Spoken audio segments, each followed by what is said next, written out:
ऐसा नाम जिसे हर कोई जानता है। सर आप क्या मोदी जी से क्या पुकार चाहते हो? मैं तो यही चाहता हूँ मेरा बच्चा बाहर आ जाए। नमस्कार, मैं हूं दीनानाथ, आप देख रहे हैं जनसंसद न्यूज। जिस प्रकार से आए दिन जनसंसद न्यूज कहीं ना कहीं आपको एक सनसनीखेज के साथ मिलता है। मैं आपको बता दूं, जिस तरीके से भी झारखंड की धरती पर अंकिता नाम की बेटी की निर्मम हत्या होती है, जहां नूर मुस्तफ़ा जैसे डीएसपी कहीं ना कहीं जांच के घेरे में मिल जाते हैं, वहीं दिल्ली के दिल कही जाने वाली सीपी कहूँ या ये सीपी का दफ्तर, जहां गरीब लोग भटकते दिखते हैं अपने न्याय के लिए। 2.25 साल पहले जिनके बेटे जितेंद्र की शादी होती है, वह भी अरेंज मैरिज, जिसमें उनके तमाम रिश्तेदार फोटो में दिखने को भी मिले। लोग शादी भी किए, उनके घर पे गए, उनके पिता के घर पे जाके नाथूराम गुप्ता से अपनी शादी की बात करते हैं। 2.25 साल पहले शादी हो जाती है। कहीं ना कहीं लड़की जो है, कई बार आपस में लड़के लड़कों से कुछ बातें चीतें हुई, जिनके 2 बार केस लड़की ने भी वापस लिया और उनका ये दावा था कि मैं अपने ससुराल में रहना चाहती हूँ। 6/7/2022 को जिस दिन इनका एक समझौता होता है, लड़की कहती है कि मैं केस वापस चाहता हूँ, उसी के दिन 7/7/2022 को आईओ महोदय सागरपुर थाना के सीपी साहब से यही कहने की आवश्यकता है कि आपका आईओ कितना अनभिज्ञ है कि 6 को जब समझौता होता है और 7 को उन्हें कोर्ट में पेशी कर देते हैं धारा 376 और पास्को के तहत। ये बहुत बड़ा मामला है जो सीपी दफ्तर पर गरीब तबके के बुजुर्ग लोग घूमते मिले। उनके पड़ोसियों ने दिया उनकी सहायता, जो अपनी बात को लेके आए हैं। कुछ लोग उनके साथ सहयोगी हैं, मैं उनसे जानना भी चाहूँगा। सबसे प्रथम आपको मैं दिखाऊँगा उनके पिताजी को। आपका क्या नाम सर? नाथूराम गुप्ता।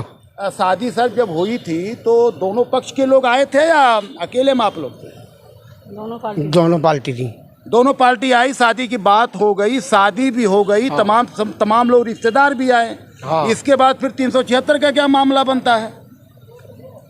पता नहीं बाद में क्यों मामला बना, लड़की ने बताना क्यों किया, इसके माँ बाप ने। बहन जी, मैं आपसे ये जानना चाहता हूँ कि आपके घर के लगभग 12 तोले सोने और 80,000 रुपया, हाँ, लेके आपकी अलमारी से गायब हो चुका था। हाँ, कौन ले गया था? ये लड़की ले गई थी। और फिर भी आपने उस लड़की को अपने घर में रखा? मैंने माफ कर दिया, कोई बात नहीं, हमें जरूरत थी लड़की की। और फिर भी वो लड़की अपने बहन से मिल करके आपके बेटे को भी फंसाई और अब आप लोगों को फंसाना चाहती। क्या चाहती है?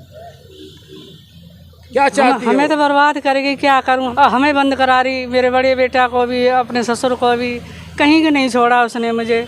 मैं कहाँ जाऊं, कहाँ मरूं जाकर? देखा आपने, एक बहुत बड़ी बात निकल के आई है कि एक बेटी भी फंसाती हैं दिल्ली के शहरों में लोगों को।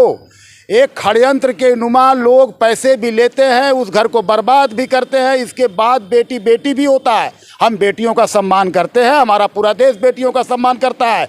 लेकिन अगर कोई बालक, 30 वर्षीय बालक से शादी होती है, लोग घर पे सब लोग देखते होने के बावजूद, सब पूरी जांच पड़ताल के बाद अगर शादी होती है, फिर भी वो नाबालिग घोषित हो जाती है किसी और कारण से, तो इनके साथ एक जुड़े हुए हैं इनके पड़ोसी बड़े सभ्य आदमी हैं, जो एक बुजुर्ग गरीब की मदद करने के लिए ये पहुँचे हैं सीपी दफ्तर। तो मैं जानना चाहूँगा सर, आपका क्या नाम है? मनोज कुमार। मनोज जी, जिस प्रकार से इस कांड को आप देख रहे हैं, हाँ जी, उसमें आपने अभी कहाँ तक संज्ञान ले पाए हैं, क्या जानकारी ले सर? पाए? ये पड़ोस के नाते इन्होंने बताया, मेरे ऐसे ऐसे लड़के को पास्को 376 के अंदर फंसा दिया। मैंने क्यों फंसा दिया?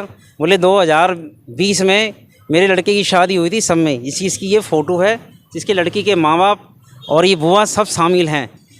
और लड़की का आना जाना ससुराल में, पियर में आना जाना लगा रहा।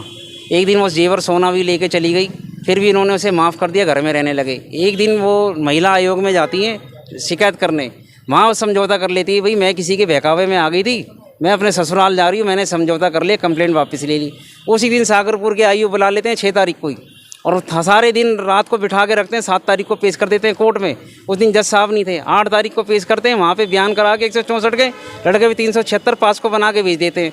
लड़की का ना तो सर्टिफिकेट स्कूल का देखा और ना कोई अस्पताल का देखा जहाँ वो पैदा हुई। चलो घर में होगी तो कहीं टीकाकरण हुआ होगा, टीकाकरण नहीं देखा, वो भी नहीं देखा। कोई बोर्न टेस्ट नहीं कराया।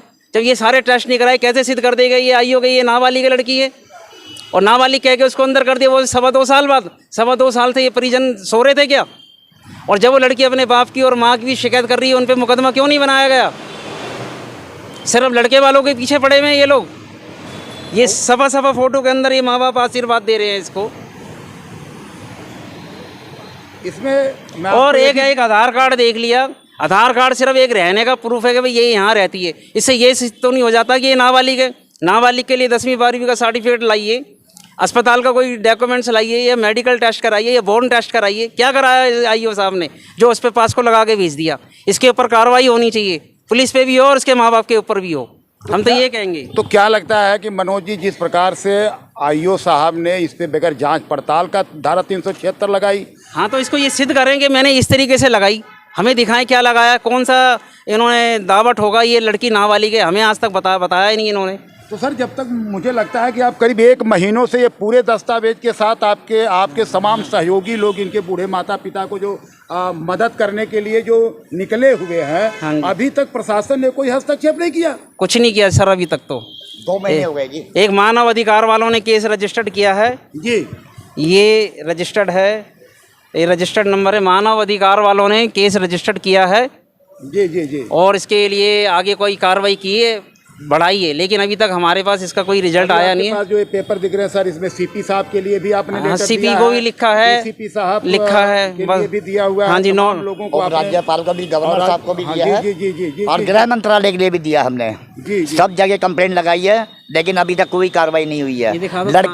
लड़की के माँ बाप खुले घूम रहे हैं, थाना बसंत विहार खुले घूम रहे हैं, जो कि वही प्रस्ताव लेके आए थे लड़के के घर पे, इनके घर पे, वो लड़के के घर पे प्रस्ताव लेके आए थे कि भाई शादी के लिए हम तैयार हैं, आपका बेटा है और हमारी बेटी का संजोग बहुत बढ़िया है। संजोग बढ़िया है, लेकिन संजोग 2.25 साल में ही पता चला कि धारा 376 लगवा देता है। हाँ जी। 12 तोले सोना और 80,000 रुपया घर से इनके निकल जाता है। इसके बाद ये बड़े बुजुर्ग लोग जो हैं, ये उस लड़की को माफ़ भी कर देते हैं, अपने बहू को माफ़ भी कर देते हैं, लेकिन फिर भी कहीं ना कहीं मामला 376 दर्ज होता है। क्या कारण है? क्या इसी प्रकार से नागर साहब, क्या इसी प्रकार से ये दिल्ली चलती रहेगी? नहीं जी, ये इस प्रकार से दिल्ली नहीं चलेगी बिल्कुल, और ये चीज़ें नहीं होनी चाहिए। प्रशासन को और शासन को दोनों को इस चीज़ को नोट करना चाहिए। और ये माँ बाप छुपे छुपे घूम रहे हैं। पुलिस ने इतना बेहद परेशान कर दिया, घर पे हरासमेंट करते हैं, जो कि छुपे छुपे कहाँ जाते हैं ये नहीं पता चल पाता। ये बेचारे, इनके ऊपर क्या आरोप है नागर साहब? इनके ऊपर आरोप ये लगाया है कि ये लोग मारते पीटते हैं। ये देखिए, ये मारपीट आप देख सकते हैं इनकी शकल और सूरत, क्या ये किसी लड़की को मारने की हालात में दिख रहे हैं, क्या नहीं दिख रहे हैं? ये बहुत बड़ी बात है। उस आईओ की अनदेखी, आईओ को सोचने की आवश्यकता थी। ये देश की सेवा के लिए बनते हैं, हमारे पैसों से ही इनको तनख्वाह मिलती है, लेकिन फिर भी ये कर बैठते हैं गलत। इसको देखना होगा सीपी साहब को। बहुत बड़ी बात है। मनोज जी, मैं आपसे जाते जाते और भी जानना चाहता हूं कुछ, थोड़ा सा। आप इनके पड़ोसी हैं, जिस प्रकार से पुलिसिया रवैया आपने देखा, अब आगे क्या उम्मीद है कि आप लोग न्याय दिला पाओगे इन बूढ़े दंपति? इनके लिए हम संघर्ष करते रहेंगे। जहाँ जहाँ मैंने एप्लीकेशनें लगाई हैं उनके पास जाते रहेंगे, उनको झंझोड़ते रहेंगे। जब मीडिया के सारे जाएँ, ऑफिस में बैठ के बात करें, पर हम इन्हें न्याय दिला के रहेंगे। भाई ये ऐसा क्यों हुआ 2.25 साल बाद? तो ये आपने देखा जिस प्रकार से अभी भी दिल्ली में कुछ अच्छे चरित्रवान समाज सेवी हैं, जो पड़ोसी हैं, कहीं ना कहीं अपने पड़ोस की दर्द को समझते हैं। हर गरीब मजलूम की सहायता के लिए सीपी साहब के बंगले तक भी पहुंच आते हैं। देखना होगा सीपी साहब को कि अपने उस आईओ को सबक सिखा पाते हैं, या उन जालसाज लोगों को जिन्होंने खुद शादी का एक अपना लेके आए और शादी करवाए भी, और 2.25 साल के बाद 376 लगवा देते हैं। जबकि उस 6 तारीख को इनका समझौता होता है, 6/7/2022, लेकिन 7/7/2022 को उन्हें 376 लगती है। जो बच्चा, उन्हें 12 तोले सोना और 80,000 रुपया जो नगद पर भी माफ़ी कर देते हैं अपने बीवी समझकर, लेकिन उनके साथ क्या हो पाता है ना, ये देखने की बात है। अब मैं जाते जाते इनके माता जी से जाऊंगा कि आप अपने बेटे के लिए मोदी जी से, सीपी साहब से क्या गुहार लगाना यही चाहते हैं? मेरे साथ ही मेरा बेटा बाहर आ जाए, इंसाफ हमें चाहिए। मेरा बेटा बेकसूर है, इंसाफ चाहिए। आप ये जितेंद्र के बच्चा बाहर आ जाए। देखा आपने जिस तरीके से बूढ़ा परिवार, माता पिता बिलख रहे हैं। कहीं ना कहीं हमारे समाज को, हमारे देश को मोदी जी से उम्मीद है, सीपी साहब से भी उम्मीद है कि इन बुजुर्गों को न्याय मिलना चाहिए। इनका बेटा इनके सेवा के लिए वापस आना चाहिए।